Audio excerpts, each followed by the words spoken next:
Welcome back, everyone. My name is Michelle, and this is horror book Hell Hound.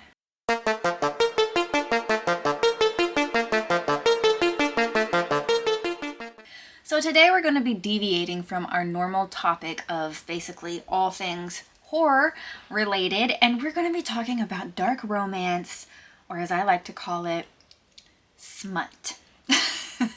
So if you have done any kind of deep dive over on Book Talk or BookTube or Bookstagram, and you've ever just like typed in dark romance, you will see all sorts of topics that are a little bit questionable as far as, romantic ideals go.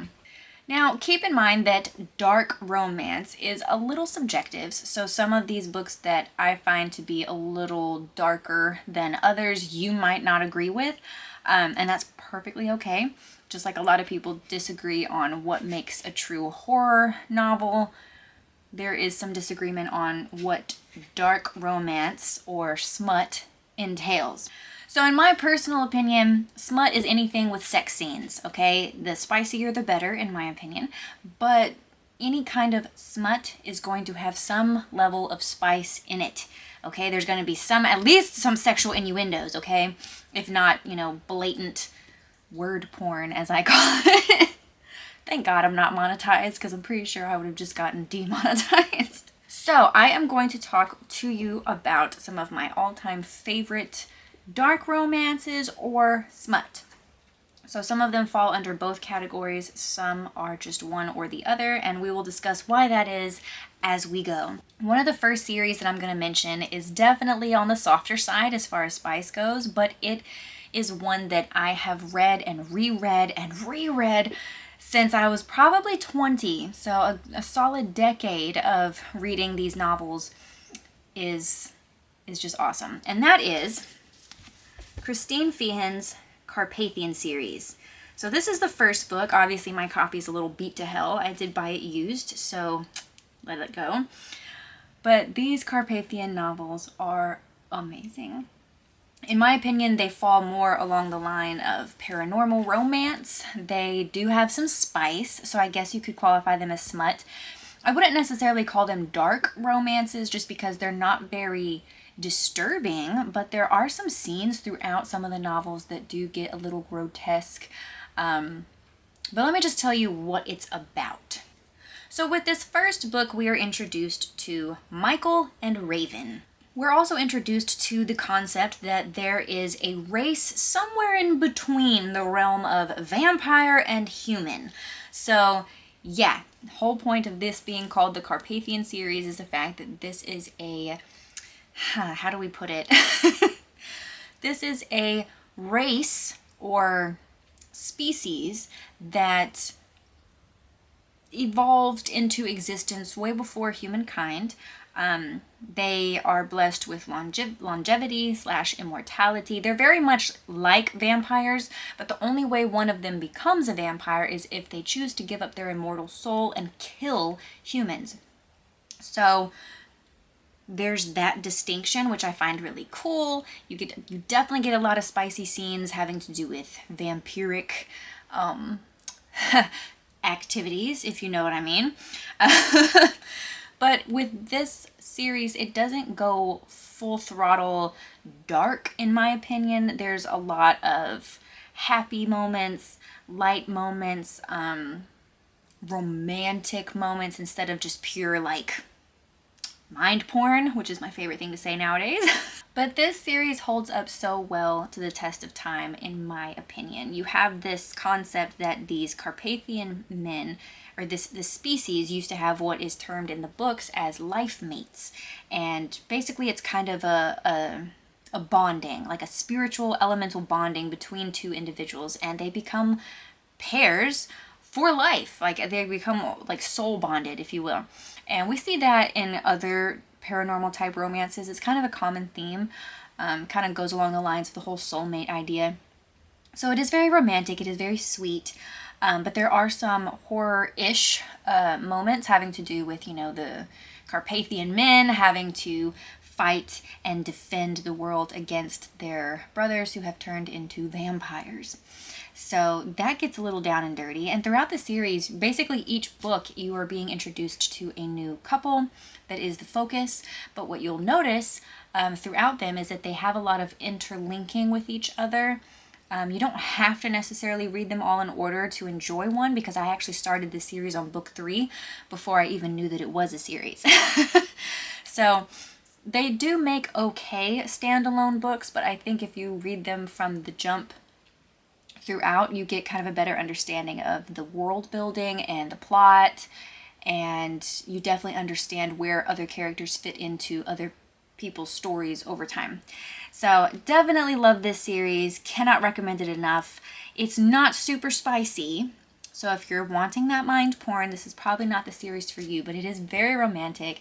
There is a lot of plot and paranormal just awesomeness going on in the background. So if you do enjoy that, if you like your romances to have more of an actual storyline instead of just sex, then you might want to check these out because they're really interesting.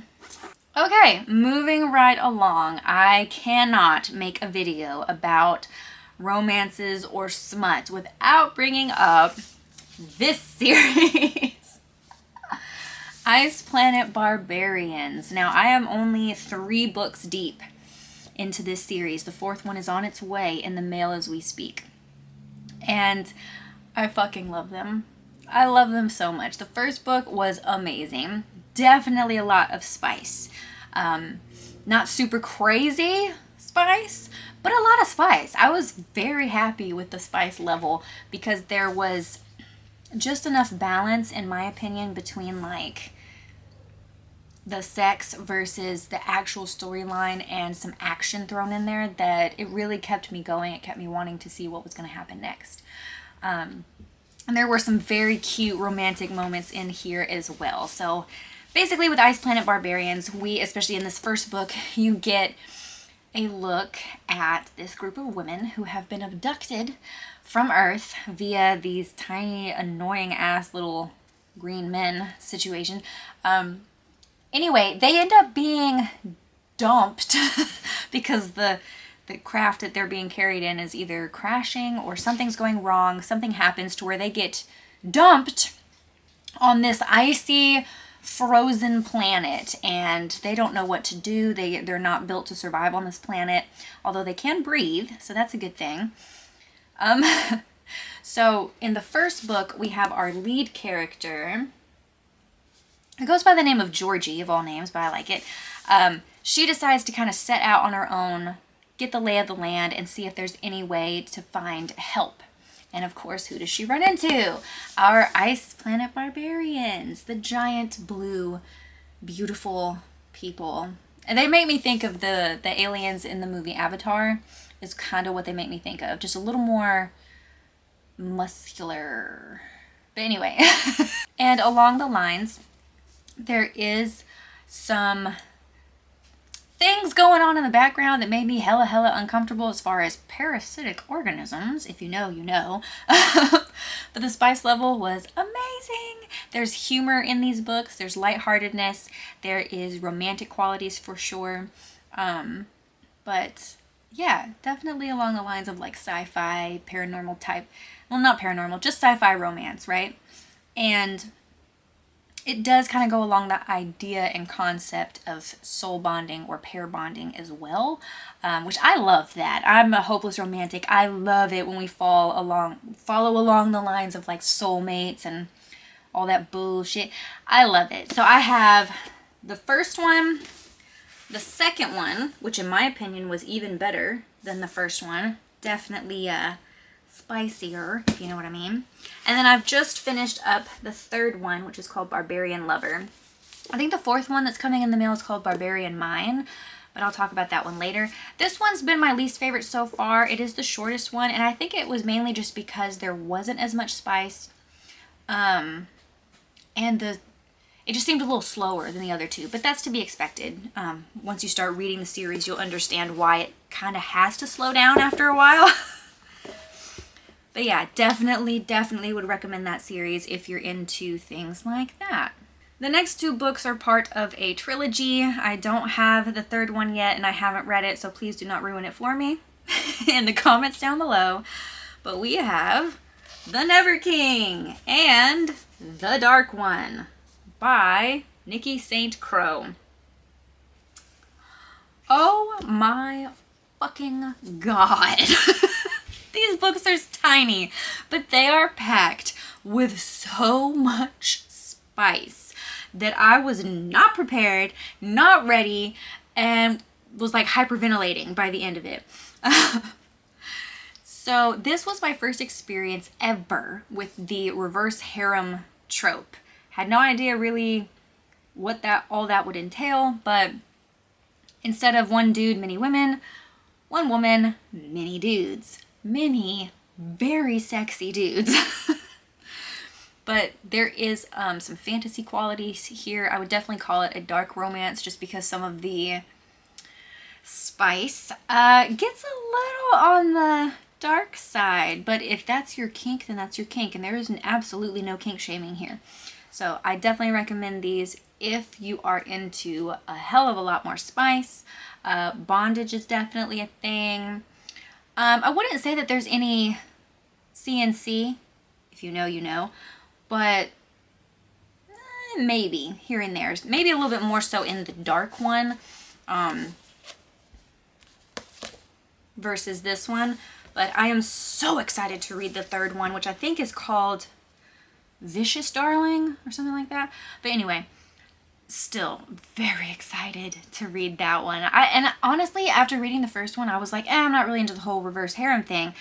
But as soon as the second one came out, who immediately had to buy it and know? Me. I'm that bitch. So, yeah, there's that.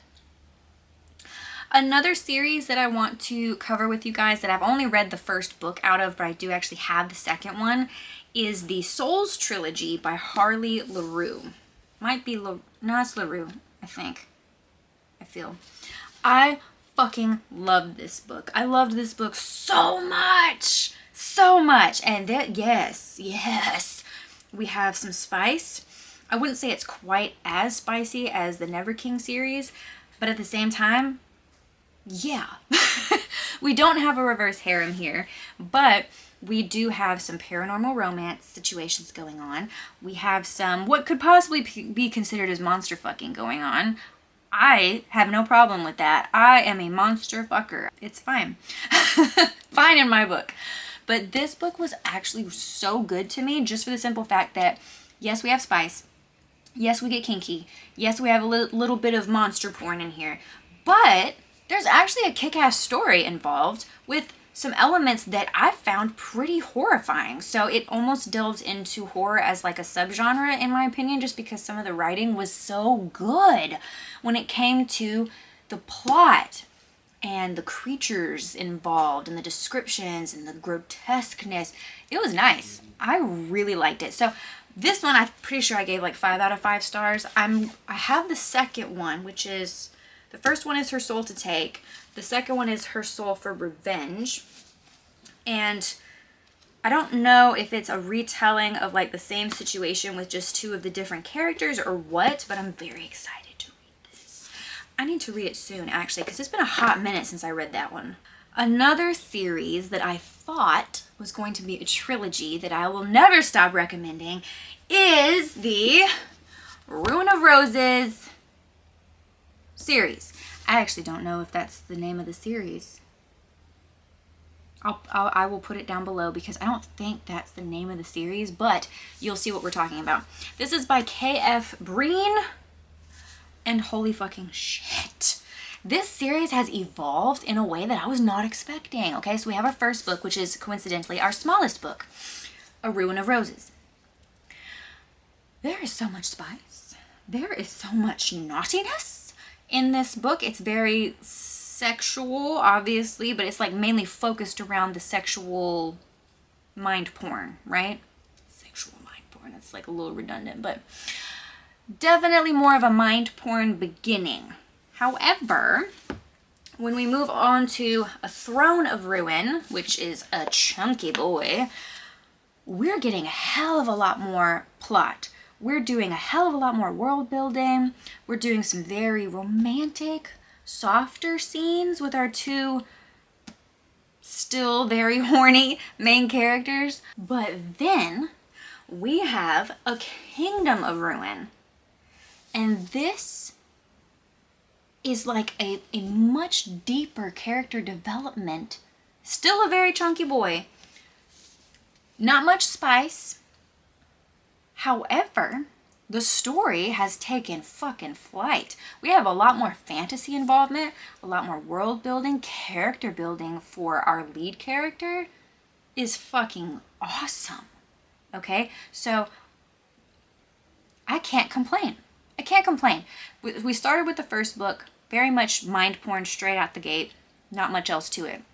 Second book, we're building a lot of substance between our two main characters. There's more romance involved. There's more storyline. It's more plot driven. Third book, oh my God. Our main female character just takes it the fuck over. And it was glorious to read about and kind of digest. So like, hell yeah, I still recommend it. And there's another book in this series coming out. I don't know if that's going to be the end of it or not, but I'm so fucking invested at this point. I gotta keep going. And I'm mad. I'm very angry at you, KF Breen, because I thought this was gonna be a trilogy and then we were gonna be done. But then the end of this book rolls around and nope, we're fucking not. You did this to me. Another series, I know there's a lot of series here, but I have noticed that a lot of romance fantasy authors tend to write series instead of just like standalones. But anyway, you guys, this next series, I've only read the first 2 books. There's more coming. They are glorious. And that is the Duskwalker Brides series by Opal Rain. If you have seen this book, or if you have seen this book all over Book Talk, it is a sign from the cosmos saying that you need to go buy these books immediately. Okay? Because if you enjoy romance, soul bonding, strange innocence, but at the same time so very kinky, and if you like even wonder about monster porn, I'm gonna tell you right now, this is a series you need to fucking read. I am in love with this series. It is so awesome, you guys. Like, I seriously, it is, especially in the first one, but I loved the second one just as much, if not more, for other reasons. But it is the perfect fucking balance between spice and naughtiness. The things that we love in life, okay? Versus this lighthearted innocence, this fantasy quality to the story. But there's also a little bit of horror, a little bit of gore going on, a little bit of scary times. But it's just so fucking good. Like, I can't complain about anything to do with this series. This, so far, with the first 2 books, has been the legitimate top tier paranormal romances or dark romance, whatever you want to classify it as, series that I've ever read. Like, these books will have a throne, a pedestal in my library if I ever have one. But yeah, first book, and then second book. This book I love so much. So fucking much. There's so much representation in this book. We actually have a plus size main female character who is just written about so gorgeously. So gorgeously. And the Duskwalker in this one is just so sweet. But naughty. But fucking naughty. But so painfully sweet. So yeah, definitely love these series. I feel like they were written for me and people like me. So if you're anything like me, you'll love them. I promise you. I promise you. Okay, since we've been filming for ever, I'm going to try to speed things up along just a little bit, okay? Just a little bit. I know I haven't been going into super deep details about each series, but just know that if I recommend them, you're probably going to like them. And if you don't, well, sucks for you. This book I actually just finished reading this morning, and holy fucking shit. This is the first book in the Cat and Mouse. It's either a series or a duet. I think it's a duet because I just ordered the second book. And that, you already know, is Haunting Adeline by H.D. Carlton. Look at this chunky boy! You guys, I could not put this book down as soon as I started it. I was reading hundreds of pages a day. I finished it in like 3 days, I think. Holy shit. Now that is a dark romance. There's a lot of fucked up shit going on in the storyline and plot of this book. Very dark places mentally and psychologically. Some sex trafficking situations are involved. So yeah, definitely classify that as a dark romance. Not much paranormal going on. I'm glad about that because like there's just hints of it here and there, but it's not the plot. It's not like the whole thing driving the story, which I like. Our lead male character is very unhinged. Always a turn on. Our main female character I very much identify with because it's the whole like wanting to be sane, but just knowing that it's kind of out of reach for you. Anyway, this book is wonderful. There are plots, there are subplots, there are changing perspectives throughout the book where you get more of her perspective versus his. There's action involved. There's a little bit of gore. There's definitely some triggers, though. Sexual assault triggers. We mentioned there's sex trafficking is a huge topic in this book. Not how you're probably thinking it is, but it is there. Consensual non-consent. And in some instances, just plain non-consent. You know what I mean? So if those things trigger you, if you're not a fan, I would probably avoid that series. But I fucking loved it. I don't care. Judge me how you will. So this next book is wonderful as a standalone, or I do believe it is part of a series. I just haven't checked out the rest of the series yet. But this book by itself is one of my favorite paranormal romances I think I have ever read. And it's just so... it just hit me in all the right spots. And that is His Darkest Craving by Tiffany Roberts. So as you can see up at the top, it says The Cursed Ones Book 1. So I am assuming that there is more to this series or collection. I'm not entirely sure. But it's very short, very sweet and to the point, and I just fucking loved it, you guys. It's a shadow monster that turns into something completely different by the end of the story, and it's just... it's so wonderful. Like, I just can't. There is a little bit of domestic violence triggers in there, but nothing too gory or graphic. But it's just wonderful, you guys. It's just wonderful. It's very fantasy-like. The writing is so wonderful and descriptive, but it keeps it very compact. It's not like, 20 pages to describe a door handle. So it's lovely. It's lovely. The spice is there. It's just not quite on the level of some of the other books that we've talked about. It's a little more based off of romance and attraction versus the actual fucking. Alright, I gotta throw in at least one book that I've recently read that doesn't necessarily fall into any of these categories, but I don't know where else I'm gonna have the time or the desire to speak about this book, because it's definitely not horror, but I loved it regardless, and that is Such Sharp Teeth by Rachel Harrison. What's funny as hell about this is I have a friend whose name is Rachel Harrison, so that's pretty interesting. So I never read Cackle. I've never read any of Rachel Harrison's other works, so I can't really compare it very well, but this book was fucking awesome. The sarcasm, the level of just sarcastic humor that is portrayed by our lead lady, I love it. There are definitely some romantic qualities there. There's like a budding romance in the background, but it's mainly a character piece about our main female character who's going through so much. She is a twin. Her twin is going through a lot of shit, being pregnant, and yada, yada, yada. And then she is having to deal with some of her own changes via a bear attack. Yeah. So, I think you get where I'm going with that. I loved this book. I loved it so much. The gore, as far as like the werewolf transitions, the pain, the agony that's described, is really good. The writing is wonderful. There's a lot of humor involved. There's a lot of just...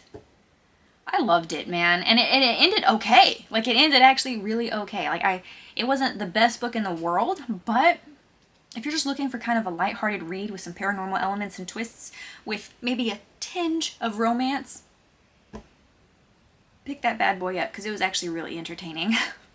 Okay, to end out this long-ass video, I'm so sorry. I know I can rant and rave about smut, monster porn, and all that good stuff all day, but I wanted to give you guys a handful of books that I am planning on reading in the future, because if any of you have these books or have read them before, I want to know what your thoughts are. So first up, we have Hooked by Emily McIntyre. It's a Never After novel, so I'm not sure if this is part of a series. I know it's part of a collection that Emily McIntyre does. She has another book called Scarred that I'm probably going to get if I enjoy this one. But yeah, this is basically a Peter Pan retelling, if I remember correctly. But I've heard that this is quite smutty, so I'm excited. Next we have Hollow Heathens by Nicole Fiorina. I could be butchering that name. So I've read over this book and I've read some differing opinions on it. Some people say that it's really not that smutty. It's really not that, spicy. And then other people are like, oh my God, the spice is just so crazy. So I guess I'll find out for myself. It is supposedly part of a series. It's a Book of Blackwell. So I don't know if this is part of a series or if it's based off of another series that Miss Nicole does, but I do plan on reading this soon. I've had this book in my TBR pile for probably a year or more now. So, alright, this next book I'm kind of embarrassed about because I never in a million years thought that I'd be picking it up and being one of the masses. But I did pick up A Court of Thorns and Roses by Sarah J. Maas. I only picked up the first one because I'm not entirely sure if this is going to be my thing. I've heard that the spice levels are wonderful. I've heard that the storyline is wonderful, but I've also heard that this series kind of goes downhill pretty quickly after the first book. So I wanted to give the first book a try, and I do still plan on giving it a try. I may end up regifting this at some point if it doesn't work out for me, but yeah, I just had to try it with all the people raving about it. I still haven't though. So yeah. And the last book that I have on my list, I've seen a lot of naysayers saying don't even bother with this, but I do have A Touch of Darkness by Scarlett St. Clair. And obviously this is a Hades and Persephone retelling. I'm pretty sure that this is part of a series because I've seen other books just like this. It's either part of a series or collection, I'm not entirely sure. I've heard a lot of people saying that they hate this, and it's sad because I heard that after I had already bought it, because I had been hearing a lot of people ranting and raving about it, and then I guess everyone decided on Book Talk to get on this I hate this book bandwagon, and that's all I saw for a while after that. So I'm still gonna obviously give it a shot. I paid for it. I'm gonna read it. But if it's not my thing, then I'll probably just give it away. I have a massive book unhaul that I might do as a video for you guys if you're interested. But I've got to get a lot of books unhauled this winter. So that is pretty much it, guys. I know I've been talking so much and rambling so long about all things smutty and monster pornish. But I think we are good to wrap it up here. If you have any recommendations for me for any dark romances that you enjoyed, put them down below in the comments section. If you've read any of these books and want to give your thoughts and comments and opinions, you can list that in the comments down below. If you enjoyed today's video, be sure to hit that like button and subscribe if you haven't already. And I will see you all in the next video. Peace out, Hell Hounds.